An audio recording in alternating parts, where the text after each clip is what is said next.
ఓం నమః శివాయ.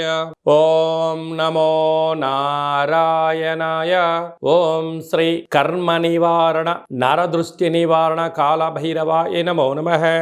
ఓం కాళకాలాయ విద్మహే కాళాతీతాయ ధీమహి తన్నో కర్మ నివారణ నరదృష్టి నివారణ కాళభైరవ ప్రచోదయాత్.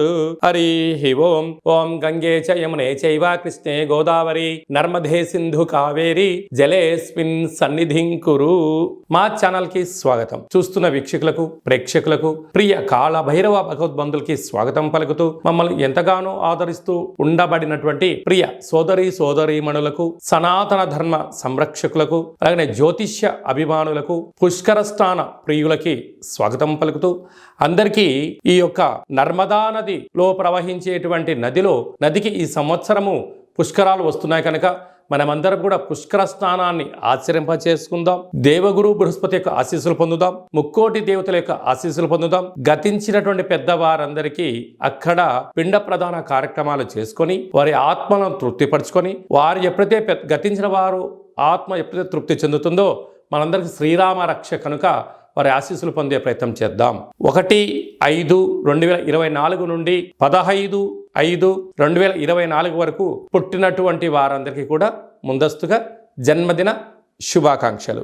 గతంలో వివాహం చేసుకున్న వారికి వివాహ వార్షికోత్సవ శుభాకాంక్షలు. ద్వాదశ రాశుల్లో గ్రహ గమనాన్ని ఒకసారి వీక్షింపచేద్దాం. మేషరాశిలో రవి మరియు శుక్ర సంచార స్థితి. ఏడాది తర్వాత గురు భగవానుడు సంచారం చేయడం. 12 సంవత్సరాల తర్వాత చైత్రమాస అమావాస్య రోజున మేషరాశి వారు ఎలాంటి విధులను పాటించాలో ఈ వీడియోలో సవివరంగా సంపూర్ణంగా తెలుసుకుందాం.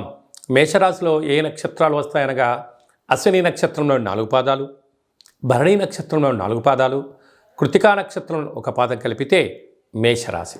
చాలామందికి పుట్టినటువంటి కాల సమయంలో డేటా బర్త్లు లేనటువంటి కారణం చేత పేరు యొక్క మొదటి అక్షరాన్ని అనుసరిస్తూ ఆ రాశిని తెలుసుకునే ప్రయత్నం చేద్దాం. చూ, చే, చో, లా, లీ, లు, లే, లో, ఆ అక్షరాల వారు మేషరాశి జాతకులే. మేషరాశి యొక్క అధిపతి కుజ భగవానుడు. వీరి అదృశ్యం ఏటయ్యనగా ధనస్థానంలో గురువు 12 సంవత్సరాల తర్వాత నర్మదా నది పుష్కరాల సందర్భంగా సంచారము చేయడము మేషరాశి వారికి పట్టిందల్లా బంగారం అయ్యే మంచి కాలం వచ్చింది. మేషరాశి అనగానే రాశాధిపతి కుజుడు అవ్వడం వలన స్వయం నిర్ణయం, స్వయం పరిపాలన, రాజకీయ లక్షణాలు, ప్రతి విషయంలో వారు అనుకున్న పనిని సాధించడంలో శ్రమజీవులు ఎవరయ్యా అంటే మేషరాశి జాతకులే. కాకపోతే కష్టం వీరి వంతు, ఫలితం పక్కవారి వంతు అనే పరిస్థితి చాలా అధికంగా ఉంటుంది. కనుక మీరు ఎవరినైతే బాగా నమ్ముతారో వారు మిమ్మల్ని మోసం చేయడానికి సిద్ధంగా ఉన్నారు అని చెప్పి మీరు ప్రధానంగా ఈ మాసంలో గుర్తు పెట్టుకోగలగాలి. కారణం ఏమిటయ్యా అనగా రాశిలోనే రవి శుక్ర సంచార స్థితి ఉండడం, విందులు వినోదాలు అనడం, మీకు లేనిపోని ఆశలు చెప్పడం, మీకు విశేషమైనటువంటి బహుమతులు గిఫ్ట్లు ఇవ్వడం, పనికి వచ్చినా పనికి రాకపోయినా వాట్సాప్లో మెసేజ్లు చేయడం, మిమ్మల్ని వేరే లెవెల్ కోరికల్లోకి దించడానికి అనేక మంది ఎదురు చూస్తున్నారు.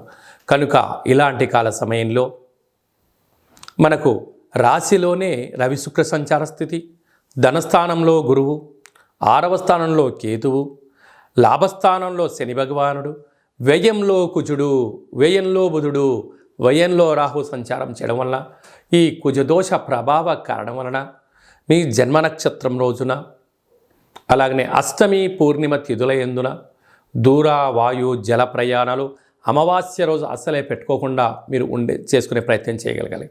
కనుక మనము ఈ చైత్రమాస అమావాస్య సందర్భంగా అచితాంగ కాళభైరవ స్వామి వారి యొక్క స్మరణ, అలాగనే ఇక్కడ పసుపు రంగుతో తయారు చేసిన పదార్థాలను కుక్కలకు అనగా ఆ కాళభైరవ స్వామి యొక్క వాహనమైనటువంటి సునకపు మహారాజుల గారికి దానము చేయడం వలన రుణ సమస్యలు, రోగ సమస్యలు తొలగిపోతాయి.